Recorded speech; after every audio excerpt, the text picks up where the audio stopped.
आए बहुत सुंदर सन ज्ञानू यादव के मैथिली दर्दनाक गीत हमर चैनल घंटे यादव पर रिलीज भेल।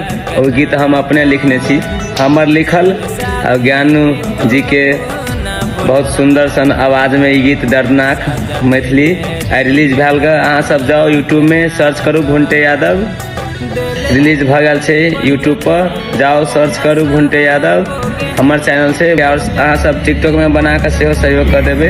बहुत सुंदर सन गीत से, दर्दनाक गीत से।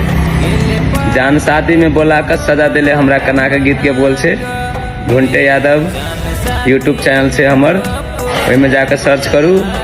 रिलीज भ गल छे, आई भोरे में ये गीत रिलीज कर देने छिए। अहाँ सब सुनू और प्रक्रिया दिया। हमर लिखल गीत से और ज्ञानू जी के आवाज में रहल, ज्ञानू जी गौने से, सिंगर ज्ञानू जी से, और हम लिखने से गीत। और चैनल के साथ